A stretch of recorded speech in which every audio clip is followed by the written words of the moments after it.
kalau misalkan untuk produk Ibu sendiri yang sudah diproduksi selama ini nih Bu, itu pasarnya kemana aja sih Bu, dan menggunakan pola bagaimana untuk pemasaran, apakah memanfaatkan digitalisasi atau secara konvensional dari mulut ke mulut atau seperti gimana Bu?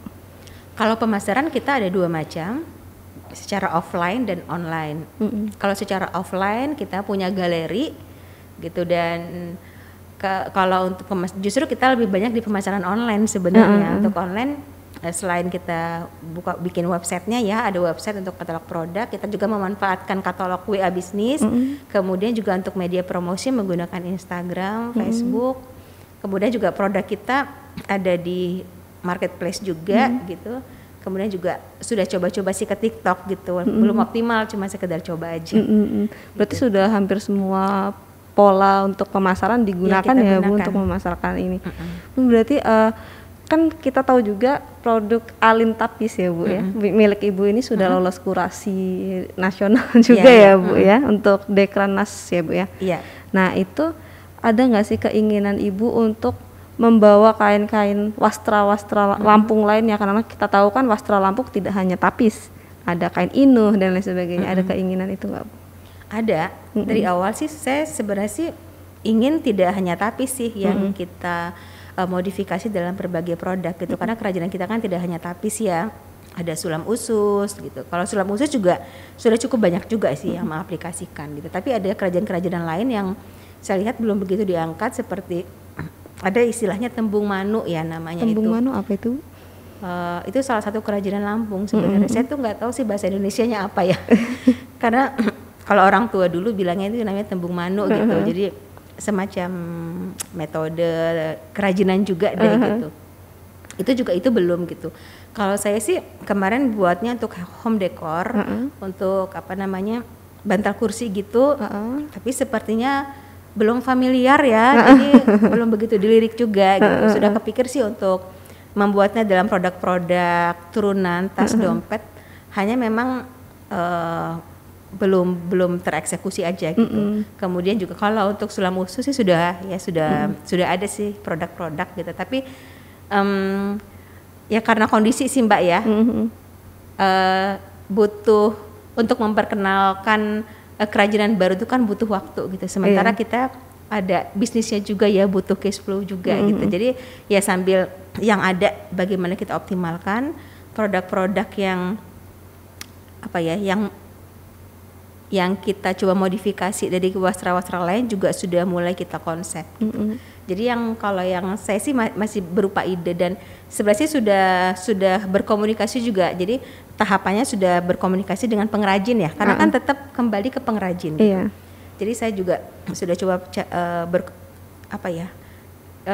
coba cari pengrajin maduaro sebenarnya. Ada pengrajin maduaro, tembung manu gitu. Kalau sulam usus katakanlah sudah cukup gampang lah mencarinya. Tapi maduaro, tembung manu, kemudian ada namanya kibung ya, kibung tirai gitu.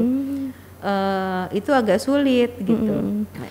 Agak sulit, dan pelakunya itu orang-orang yang sudah sepuh juga, sudah tua, dan apa ya, saya lihat juga semangat untuknya sudah ya, ada yang dia bisa tapi sudah berhenti gitu. Kan supaya mau lestari memang harus dibuat terus gitu. Cuman para pengrajin kan ketika mereka buat kemudian tidak tersalurkan gitu, ya akhirnya lama-lama ya akan tidak ada juga yang gitu. gitu. Karena kalau zaman dulu kan sebenarnya bukan untuk bisnis ya, dibuat memang untuk dipakai sendiri, karena itu merupakan salah satu bagian dari adat lah pada produk tersebut gitu. Berarti untuk kayak wastra-wastra lainnya memang ada banyak pemikiran dan ada banyak yang saya lihat kayak sangat kaya sih ya, karena ya alhamdulillah karena kebetulan saya juga orang Lampung gitu. Jadi di rumah itu ada banyak produk-produk Lampung, dan saya lihat ini bagus-bagus semua gitu. Tapi ini ya zaman dulu semua, ya zaman dulu tuh ada yang bikin, ya zaman sekarang mau cari di mana gitu yang bikin-bikin seperti ini gitu. Ada namanya juga sulam bubut ya, ibu saya ke pengrajin sulam bubut. Dulu rajin bikin namanya sulam bubut, dan itu saya lihat juga belum ada lagi, belum ini lagi ya, belum ada produksinya belum kelihatan gitu lagi gitu. Karena Sulam Bubut itu salah satu produknya ya, dia produk home decor. Berarti memang Lampung ini banyak sekali, tidak hanya tapis. Enggak, tidak hanya tapis, banyak. Tapi memang yang ter-up untuk masa sekarang saat ini tapis gitu ya Bu ya. Bu, berarti kan Ibu orang Lampung juga gitu Bu. Melalui produk-produk ini ada satu pesan nggak sih Bu, kayak seperti ingin melestarikan atau memperkenalkan wastra-wastra Lampung, melestarikan terutama motif-motifnya yang tadi ada yang Ibu bilang sempat ada yang hilang dan juga sudah tidak ada perajinnya. Ibu ingin membangkitkan kembali supaya semua itu bisa dilihat oleh anak-anak muda nggak sih Bu? Iya, tentu ya ingin ya Mbak ya, karena itu juga menjadi salah satu motivasi saya di awal gitu. Karena ketika saya mengenal berbagai macam kerajinan Lampung ya, berawal tadi ya ingin memiliki brand fashion sendiri gitu, kemudian memodifikasinya dengan produk-produk khas daerah, otomatis saya mempelajari kerajaan-kerajaan yang ada dan sebenarnya sudah tahu dari lama gitu, tapi baru terbuka kembali. Oh iya ya, kan ini kerajaan kita ini banyak ya. Ini kalau tidak kita lestarikan dia akan hilang. Caranya gimana untuk melestarikan ya? Kalau untuk saat ini kalau kita kembali untuk acara-acara adat ya sepertinya agak sulit juga ya. Apalagi anak-anak sekarang ya, kalau misalnya mau pakai perangkat-perangkat itu kan agak sulit. Jadi memang yang paling gampang kita padukan dengan produk-produk yang kekinian gitu. Kenapa? Karena ketika kita membuat produk-produk yang bisa diterima oleh pasar secara umum gitu, kemudian permintaannya besar ya, otomatis kan produk-produk pengrajin akan terserap gitu. Ketika produknya terserap, mereka akan semangat untuk membuat gitu. Ketika permintaan tinggi, berarti kan nanti kita butuh lebih banyak pengrajin. Kita lihat di tapis deh gitu. Di tapis kan seperti itu ya. Ketika permintaannya tinggi, kebutuhan pengrajin akan semakin meningkat gitu. Dan ketika ketika kita mampu menghargai produk itu yang pasti dengan nilai yang sesuai gitu ya, ketika pengrajin tapis, ketika mereka mengerjakan pekerjaan itu dan mereka mendapatkan imbalan yang sesuai gitu, pekerjaan ini bisa menjamin kesejahteraan mereka gitu. Saya yakin pengrajin tapis bisa menjadi salah satu alternatif bagi untuk saat ini sih perempuan secara umum ya, bukan berarti sebenarnya laki-laki juga bisa gitu, tapi secara umum sebagian besar mungkin 99% itu pelakunya adalah perempuan. Dan saya pikir itu bisa jadi alternatif gitu, karena pekerjaan ini bukan pekerjaan yang dia sifatnya seperti pekerjaan kantoran ya, fleksibel gitu. Karena pengrajin kita seluruhnya ya, saya bilang kan semua pengrajin kita adalah ibu rumah tangga yang mereka bisa mengerjakannya di rumah dan insya Allah itu tidak mengganggu aktivitas kerumah tanggaan mereka gitu. Jadi ada tambahan untuk istilahnya orang rumah dan gitu. Jadi saya pikir sih jadi peluang juga sih ya tadi ya, selama memang kita bisa menjamin kesejahteraan pengrajin dari pekerjaan ini gitu. Jadi hitung-hitungnya gini sih, daripada dia katakanlah ya keluar rumah untuk bekerja, yang pasti ketika dia keluar kan ada yang dikorbankan toh gitu. Anak-anaknya ya kalau katakanlah ekonominya menengah ke atas kan ya dia kerja, anaknya ada bisa gaji orang gitu ya. Sementara kalau ini kan mereka memang bekerja memang ya untuk membantu suaminya untuk kebutuhan dapur gitu. Yang pasti mereka tidak punya budget untuk anak-anaknya ini siapa yang pegang untuk gitu pengasuh, kan. Berpikirnya kan seperti itu. Terus anak-anaknya sama siapa gitu. Ya kita berpikirnya panjang ya Mbak ya. Itu aspek sosialnya akan banyak gitu, akan panjang sebenarnya. Sehingga saya pikir ini sebenarnya bisa jadi alternatif pemberdayaan perempuan juga gitu. Jadi ini sebagai bentuk pemberdayaan perempuan, kemudian kalau pelestarian itu juga. Pelestarian budayanya ada, pemberdayaan perempuannya ada, kemudian sih ketahanan keluarga juga ada sebenarnya. Karena kan iya enggak gitu, karena kan ibunya kan enggak mesti keluar gitu. Ya, saya bahkan berpikir sih, sempat kepikir ya belum dikelola dengan baik sih para pengrajin tapis.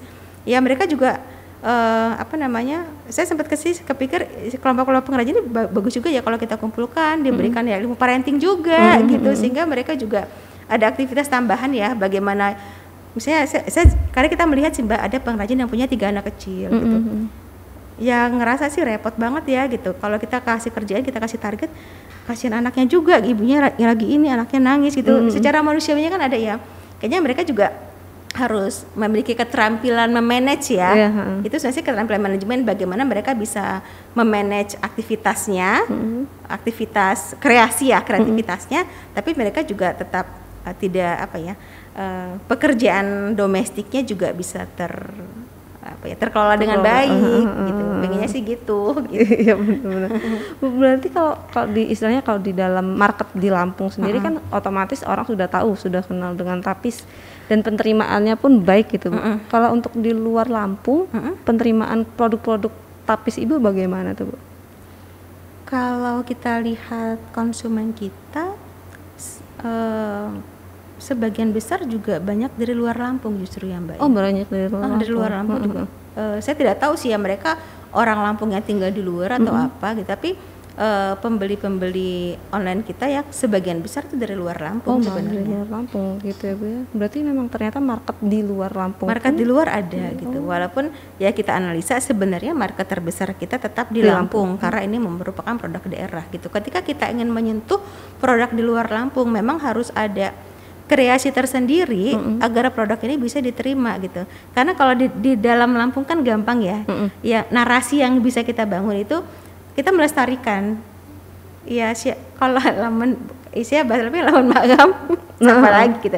Kalau bukan kita siapa lagi gitu. Sehingga itu gampang deh kita menarasikan itu untuk market-market di dalam Lampung. Tapi kan kalau untuk di luar Lampung tidak bisa seperti itu juga gitu, karena kan selain Lampung juga ada kerajinan-kerajinan yang lain, sehingga bagaimana kita berinovasi ya agar memang kerajinan yang kita buat ini bisa memenangkan pasar gitu.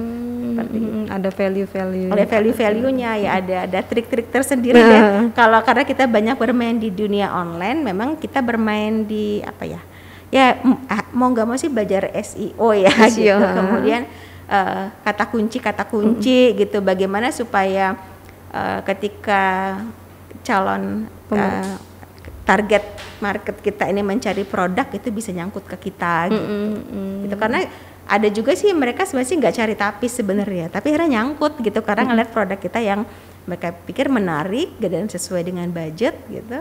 Akhirnya ya ambil produk kita dan dari situ mereka tahu tapis Lampung gitu. Oh, berarti dari tidak sengaja jatuh hati terus ya, membeli bisa jadi gitu ya, macam-macam sih, bisa jadi ada yang seperti itu. Oke, Bu, ini ternyata nggak kerasa kita udah cerita banyak Ibu tentang tapis ya, Bu ya. Terima kasih banyak ini Bu atas ceritanya dan juga insight-nya bagi pemirsa. Bu, boleh nggak sih Bu satu kali lagi Ibu bisa berikan pesan-pesan kepada pemirsa untuk mencintai wastra Lampung, terutama juga produk-produk asli Lampung gitu, karena kan pemerintah juga sedang menggaungkan cinta dan bangga buatan produk dalam negeri gitu. Bisa diberikan nggak Bu pesan-pesannya kepada pemirsa yang sedang nonton kita ini, Bu? Pesan-pesannya ya, budaya sebenarnya kan budaya itu merupakan karakter kita ya gitu. Ya insya Allah saya yakin kita kalau kita ingin menjadi bangsa yang besar ya sukses ya, kita harus bangga dengan budaya kita sendiri seperti itu. Dan insya Allah kita ini punya budaya yang bagus ya, punya kerajinan yang luar biasa, dan nggak usah muluk-muluk sih.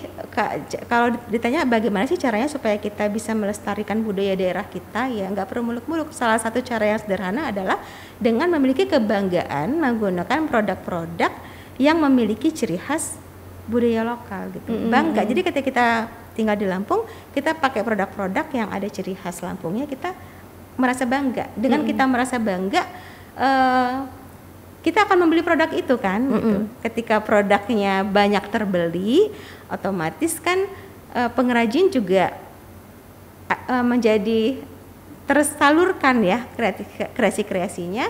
Ketika kreasinya tersalurkan ya otomatis akan lestari juga gitu loh. Ya kita bayangkan kalau nggak ada lagi yang beli tapis, pasti akan punah dengan sendirinya tapis. Tapi ketika banyak yang pakai tapis, ya kain tapis ya sebagai contoh, ya insya Allah pasti akan terus. Selama masih ada orang yang pakai kain tapis, selama itu pula kain tapis akan ada. Jadi intinya kita menggunakan produk. Kita gunakan produk itu dan kita hargai gitu. Dan sebenarnya sih langsung praktis aja nih Mbak. Hargainya dengan apa ya? Value ya, berilah dengan nilai yang sesuai dengan sulitnya membuat produk itu gitu. Menghargai kerja keras perajinnya juga ya Bu ya. Oke Bu, terima kasih banyak karena sudah mampir di podcast kita dan juga terima kasih banyak telah menginspirasi para penonton kita untuk mencintai produk-produk lokal kita. Baik pemirsa, saat ini kita telah berbincang dengan Ibu Novi dan kita telah mendapatkan banyak insight mengenai bagaimana mencintai produk lokal, terutama tapis dan juga turun-turunannya, dan bagaimana juga kita menghargai para perajin tapis dengan cara kita memberi harga ataupun membeli produk dengan harga yang telah ditetapkan. Untuk lain waktu mungkin kita bisa bertemu lagi ya Bu. Terima kasih para penonton.